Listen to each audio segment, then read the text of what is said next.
Hello everyone, আসসালামু আলাইকুম। সবাই কেমন আছেন? আশা করছি সবাই ভালো আছেন এবং সুস্থ আছেন।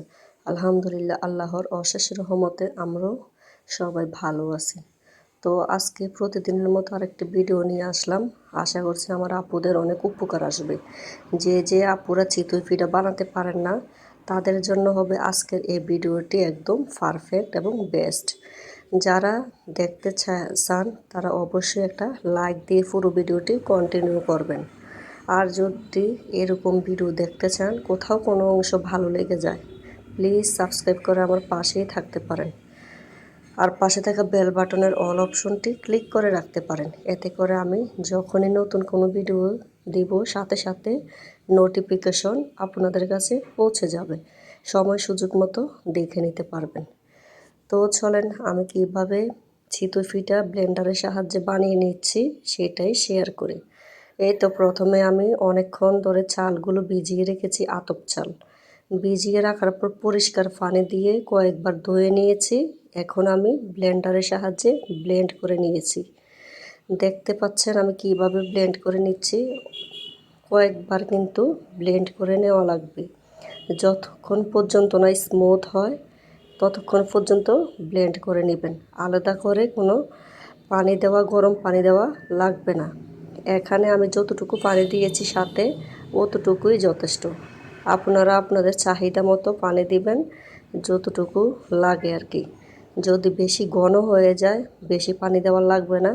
আমি যতটুকু রেখেছি বা আমি যেভাবে দিয়েছি, আমি তো দেখিয়ে দিচ্ছি, ঠিক সেইভাবে যদি দেন তাহলে অবশ্যই আমার মতো পারফেক্ট চিতই পিঠা বানাতে পারবেন।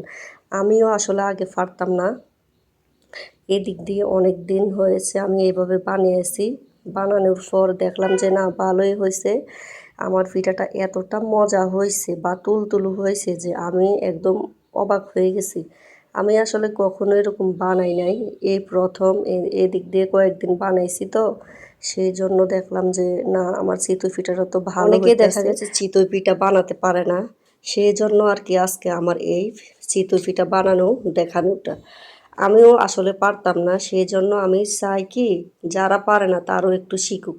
আসলে ব্লেন্ডার দিয়ে যে ব্লেন্ডারের সাহায্যে যে চিতই পিঠা বানানো যায় এভাবে, আমি আসলে অবাক হয়ে গেছি দেখে।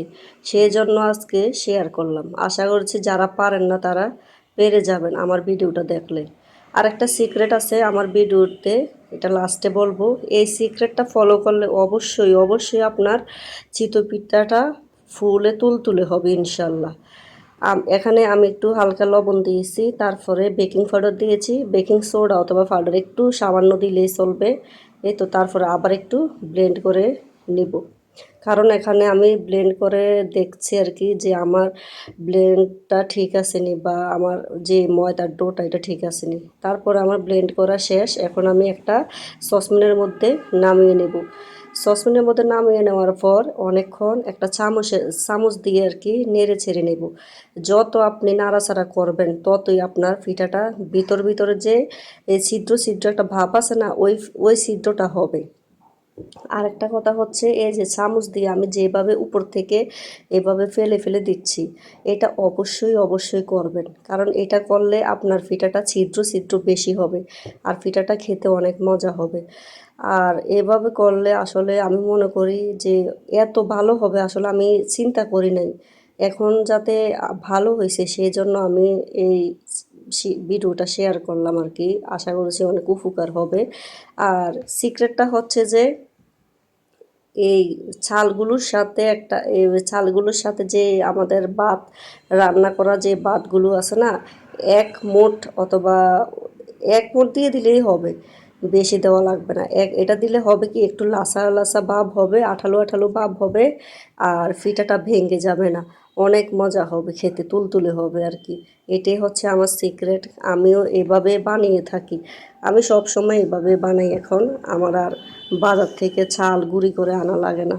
অনেক সময় দেখা গেছে কি, মেহমান যদি আসে বাসায়, ওনাদেরকেও আপনারা চাইলে এইভাবে সাথে সাথে ঝটফট বানিয়ে দিতে পারবেন।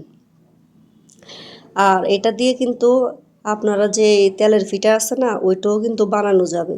যে আমাদের এদিকে তো আমরা এটা বড়া পিঠা বলি, অনেকের এদিকে ফুয়া পিঠা বলে। যার এদিকে যেটাই বলুক না কেন, ঘুরে ফিরে কিন্তু নাম একটাই, পিঠও একটা।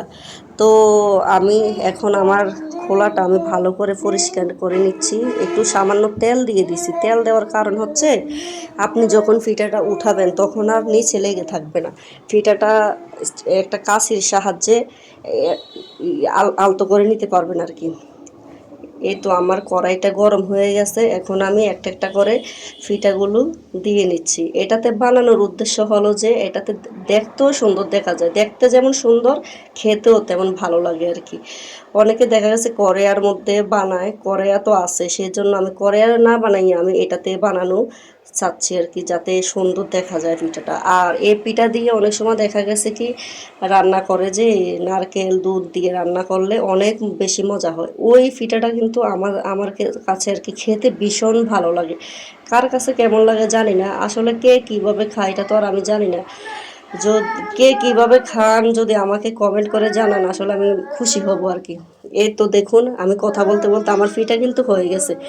আপনারা কি দেখে বুঝতে পাচ্ছেন যে আমার পিঠাটা কতটা তুলতুলে হয়েছে? দেখুন আমি কিন্তু কাঁচির সাহায্যে উঠিয়ে নিচ্ছি। আমার ওই দিকের খাসটার মধ্যে কিন্তু আমার ওই যে তেলটা একটু কম পড়ছে, সেই জন্য ওই পিঠাটা একটু উঠতে সমস্যা করতেছে। ও কিছু না, বেশি একটু আগুনের হিট দিলে এই পিঠাটা এমনিতে উঠে যাবে। এই তো দেখেন আমার পিঠাগুলো বানানো শেষ, আমি আপনাদেরকে ভেঙে দেখাচ্ছি কতটা তুলতুলে হয়েছে। দেখুন অনেক মজা হয়েছে, অনেক।